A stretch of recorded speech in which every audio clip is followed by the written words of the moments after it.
The EFCC chairman just revealed something that has set Nigerian social media on fire. He spent 6 months investigating Pastor Jerry Eze for money laundering. 6 months. Dollars and pounds dumping into the pastor's account from Colombia, Sri Lanka, and America. And after 6 months of investigation, he found nothing. He cleared the pastor completely and then went to the pastor's event to commend him publicly. Now, some Nigerians are happy about this, but the comment section tells a different story entirely. Because the same people celebrating Pastor Jerry Eze's clearance are asking one particular question. If you spend 6 months investigating a pastor, then why is former governor of Kogi State, Yahaya Bello, still walking free? Now, let me give you the full picture. The EFCC Chairman Ola Olukoyede was speaking at the Jerry Eze Foundation Business Grants Award ceremony in Abuja on Wednesday when he made the revelation. He said his agency received intelligence reports and petitions about large foreign currency inflows into a domiciliary account linked to the pastor. Dollars and pounds were dropping in like raindrops from Colombia, America, Sri Lanka, and even Togo. So he ordered a full investigation. His team then spent 6 months going through the financial records. Then he invited the pastor to his office, and after reviewing the findings, the EFCC cleared the cleric and commended him for his integrity. In fact, he even told the pastor publicly, "I did not call you here to explain yourself. I called you here to commend you." Now, let me play you the full clip because honestly, you need to hear it yourself. Who would have thought that I came here to collect your BVN? It's not true.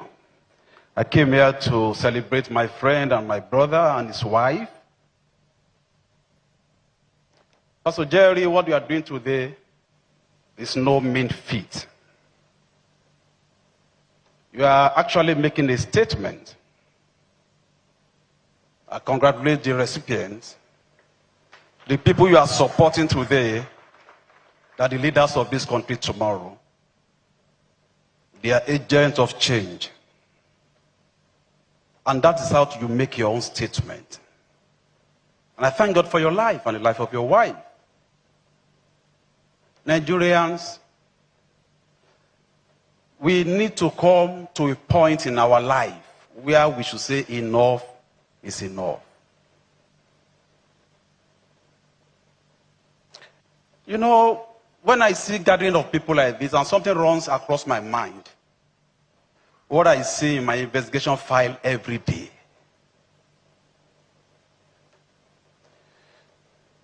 A lot of people use the opportunity of position to abuse the government. Every opportunity. Even some of our Christian leaders from the pulpit, from the podium. You have chosen to make a statement to the government, to the private sector, to individual private citizens. That's not just by abuse. It's by doing something to speak truth. This is the best way to speak truth to the government. Pastor Jerry, this is not a matter of church. You are not doing this because you have a large church. You are doing this because you have a good heart. Because over a church, you have pastors, you have bishops. Over a mosque, you have imams. And I tell you, I have a lot of them in my holding facility as I'm talking to you. And I have a lot of them that are convicted for fraudulent practices. So sad. I'm going to embarrass you today. I never wanted to say it, but I just felt that's my little way of making this contribution. I investigated this man for 6 months. Yeah. For money laundering. We work by intelligence, we work by petitions.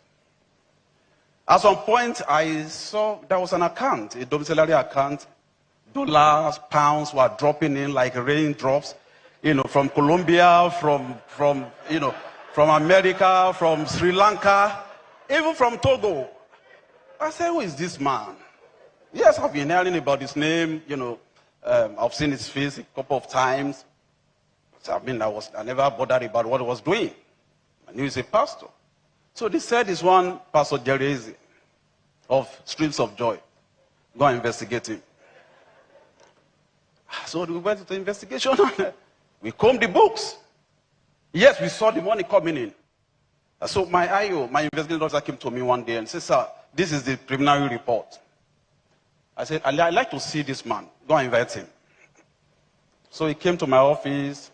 I saw him. I've seen that face, I know. But I didn't know it was him because I saw somebody who came in with baggy trousers, and, so, small, t-shirt, and some punk, and, with partying. And I was almost going to say, go and call your pastor, my friend. You are not the one. Go and bring your bishop. So upon a second look, I look at the face. I said, okay, you are Pastor Jerry. He said, yes, sir.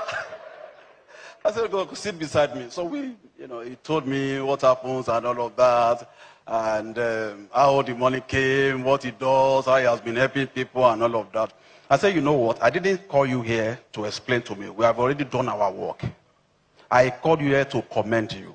And I said, look, by virtue of my mandate, people identify us at the work we do with criminals, with suspects and all of that.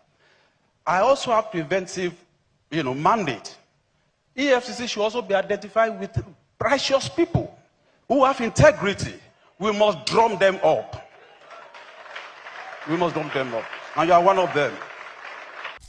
Now, let me break this down properly because this particular update has 3 angles and most channels are only covering one. Angle 1, Pastor Jerry Eze is cleared. Good news for him and good news for his millions of followers. And honestly, this is how the EFCC should work. Intelligence comes in, you investigate, you find nothing, you clear the person. That is the right process because the pastor's money was coming from his global ministry and charitable work. I mean, people from all over the world supporting in his ministry, not a criminal. That is good, right? And good too, the comment section. But honestly, this is where it gets really interesting. The EFCC chairman also warned that several religious leaders across different faiths are currently under investigation or have been convicted for financial crimes. He said many bishops and imams are currently in his custody. So Nigerians are not angry that the EFCC investigated a pastor.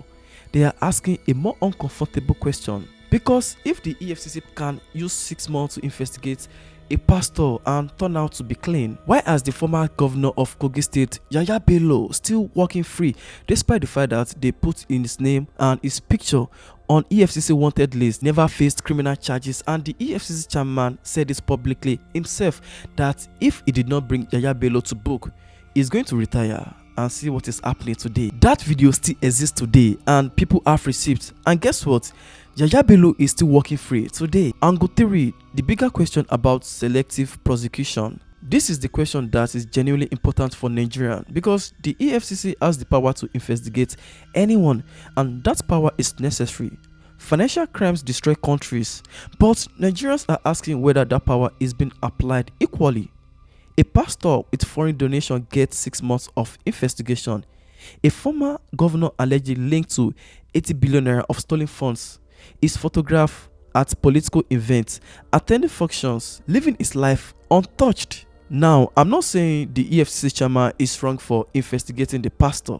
I am saying Nigerian deserves to know why the same energy is not being applied to politicians with documented corruption allegations. However, the EFCC chairman said something very important in that speech. He said the agency also has a preventive mandate that they should not identify righteous people, that integrity should be celebrated. See, I agree with him honestly, but integrity has to be consistent. You cannot celebrate a clean pastor at an event and then allow a politician who was on your own wanted list to walk around freely. That is not integrity, sincerely speaking. That is selective justice, and Nigerians are tired of selective justice. 2 questions for the comments. Are you happy that Pastor Jerry Eze was cleared? 2. Do you think the EFCC is applying its power equally to politicians and ordinary Nigerians? Drop your honest take in the comments. I genuinely want to know what you have to say about this particular update, sincerely. So that is the full breakdown. The EFCC investigated Pastor Jerry Eze for good solid 6 months. They found nothing and they publicly commended him. That is the right process working correctly. But Nigerians are not celebrating because they remember Yahaya Bello.